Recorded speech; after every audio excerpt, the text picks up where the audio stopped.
Hello and welcome back to my channel. I hope you're all doing really well. I have 5 Valentine's themed houseplants for you guys today. So if you celebrate Valentine's Day and you're not sure what kind of plant to get, these could be a very good option for you.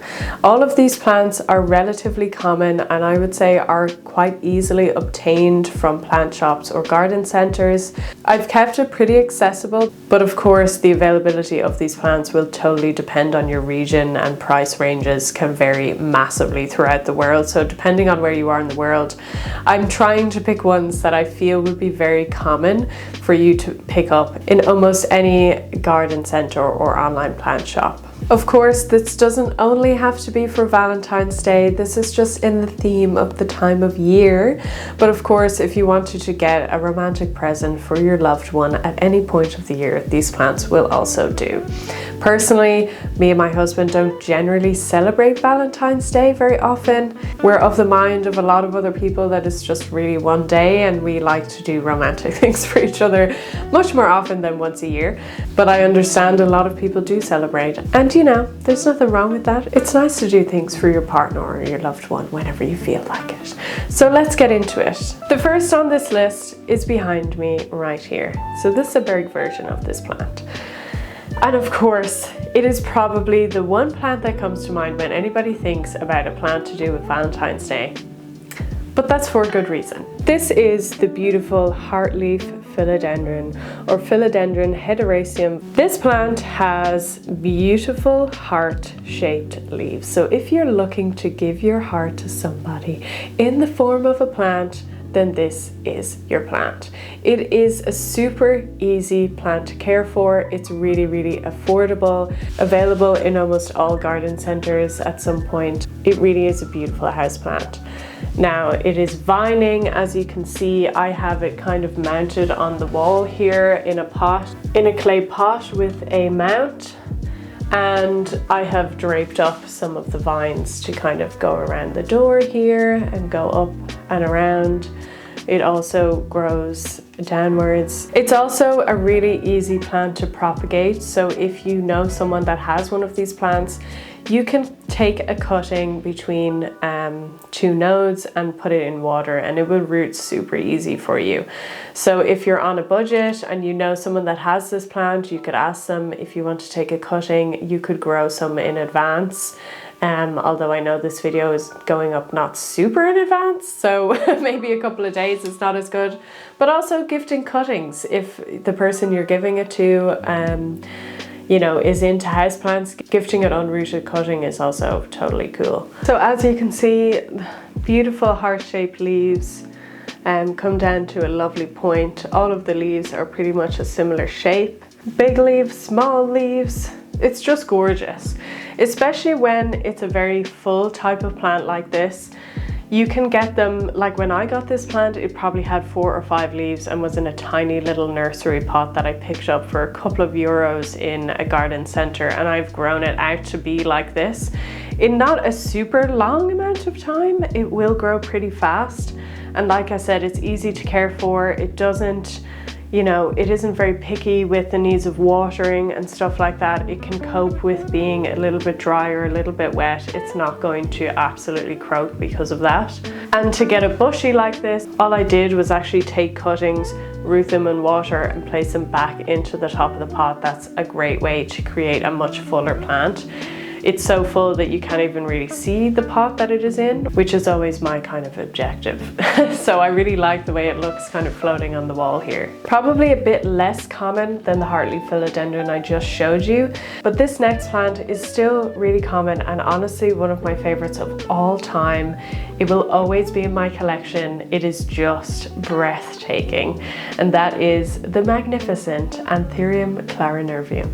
And here she is. I mean, honestly, the definition of Valentine's. Hello? Hello, is this real? Is this actually a living thing? Yes, indeed it is. Look at that plant. So, it has the heart-shaped leaves. It feels like velvet. Can you hear that in the microphone? It feels like velvet. It has this beautiful veination on the leaves. This is a really big new leaf. It looks like lightning bolts. It is just the electricity of love. This is a new leaf coming at the back here, which is kind of the wrong way. And it's still growing, so that is brand new leaf right there. If I cover my face, you can see it properly. How gorgeous. Price-wise, these are still very affordable, but probably a bit higher price than things like the heartleaf philodendron that you can generally get for a couple of euros, but it is really such a beautiful statement plant. Now, it doesn't put out new leaves very often. It is quite a slow grower, but the leaves it does have tend to last quite a bit of time. You can see there's a bit of yellowing on this one. This is an old leaf that will probably die off soon because it's having such big new growth. But yeah, that is a fantastic option. This gives me super Valentine's vibes. The next plant does not have heart-shaped leaves, but does have coloring that really reminds me of something romantic, Valentine's, etc. And this is the magnificent Stromanthe sanguinea trio star. So look at that underneath. Underneath the leaves is this absolutely gorgeous pinky purpley color, and you can see the white from the top of the leaf underneath. This is the front of it. These plants, also known as prayer plants, actually move their leaves in relation to light throughout the day. At the moment we are in the middle of the day, at the brightest part of the day, so the leaves are very kind of flat on top, but at night they will close up and really show the beautiful pink underneath of the leaves. So again, this is quite commonly available. You can get them in a mix of sizes. I picked this up as a tiny little plug plant a couple of years ago, and it's grown to this size. You can also get them very, very large. The leaves will get much bigger and longer, and they're pretty easy to care for. Maybe a little bit more difficult in terms of they can run into issues with watering and pests, but in general, they're absolutely fine. Like, they are really quite easy to manage in my opinion. You get the hang of this plant pretty quickly, and it's very rewarding in terms of its growth. Like, it grows pretty fast, I would say, if given the correct conditions. So that is a really good option. The front of the leaves do also have a pink kind of tint to them. The white on the leaves, if I can get this leaf, the white on the leaves do have kind of a pinky tone, that of course you can see on the underneath as well, so it kind of shines through. Just such a beautiful statement plant, unbelievable coloring. Again, another one you're kind of like, does this really exist in our natural world? But yes, another great option. The next plant I have is quite a large version of this plant, and I've chosen it because of its coloring. There are loads of plants in this genus that would be suitable for Valentine's, and that is begonia. Begonia have such a fantastic variety within this genus, and there's so many hybrids and different versions and cultivars out there that create magnificent colors, beautiful leaf shapes and things like that.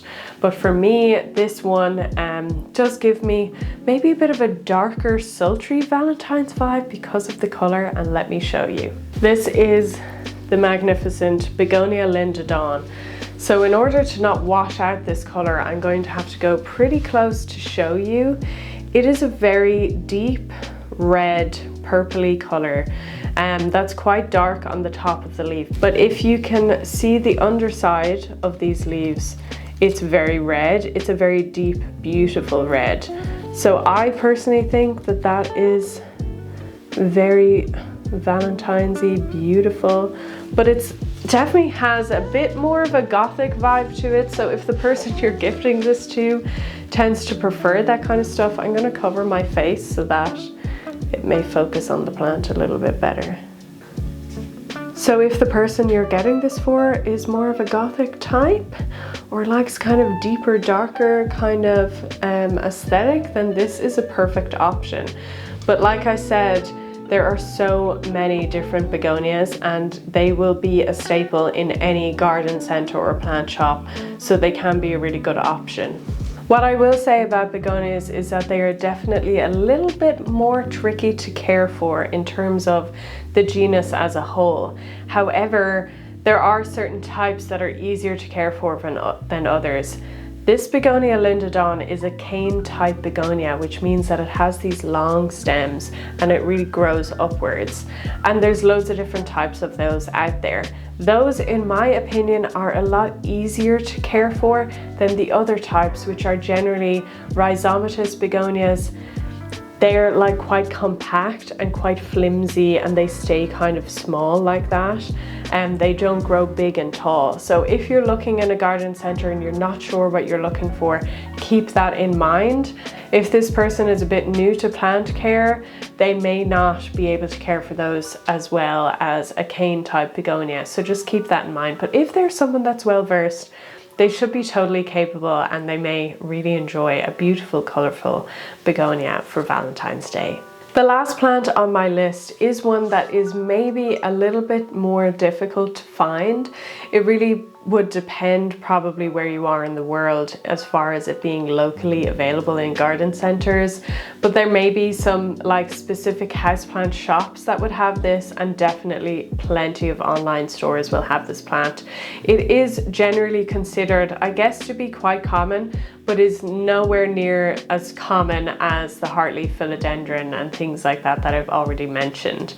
This is the philodendron verrucosum. So I actually have two of these plants. I have one that's really, really small on the wall, and then I have a really, really big one. Let me show you the big one, and then we can look at the small one up close. So this plant does tend to grow upward quite well, but again, it has beautiful heart-shaped leaves.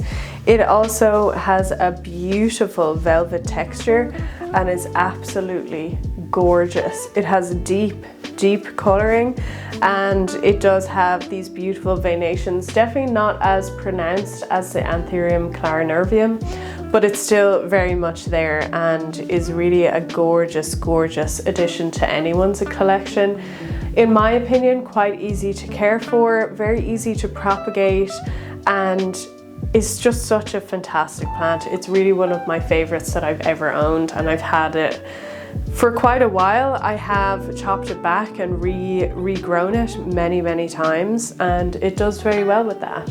I do want to show you some of the detail on the backs of the leaves as well, if that comes up on camera. I hope it does. I think it does, yes. So trying not to break this leaf. The back of the leaves is this beautiful red color, and you can see the venation as well. But on top of that, it also has these little hairs on the petiole when it gets close to the leaf. That is quite a cool feature, if you can see that. But yeah, another gorgeous look. I'm going to show you the small version of this that I have as well. So this is the small version. I have it in a little pot that hangs on the wall, and when it's younger you can see that the colouring is a lot brighter, but the fresh leaves, so this is a brand new leaf, come out in this kind of electric greeny yellow, and then they darken to this kind of deeper tone. Really gorgeous. If you can hear the velvet touch of these leaves.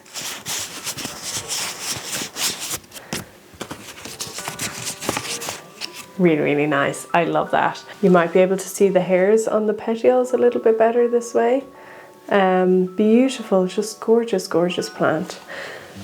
So yeah, this is quite romantic, beautiful heart-shaped leaves.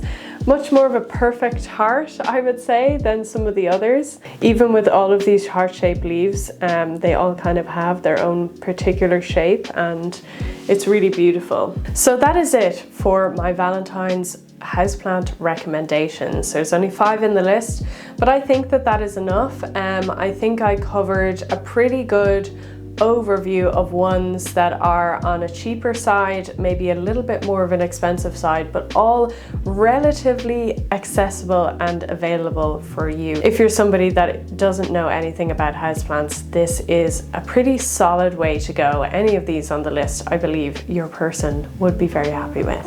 If you do end up picking up any one of these plants for your loved one for Valentine's because of this video, please do let me know in the comments below. I would love to hear that, and I hope that they really love your choices. If your partner is unsure about how to care for plants and they're just starting to get into it, you can direct them to my channel. I have a lot of videos on houseplant care, how to approach your houseplant care, information on their ecology, and how to approach plant care in a way that helps your plants as well. So that is it for this video. Thank you so much for watching. I hope that you and your partner have a wonderful day. If you are single this Valentine's Day, I hope you do something lovely and romantic for yourself and spend a little bit of time on self-care.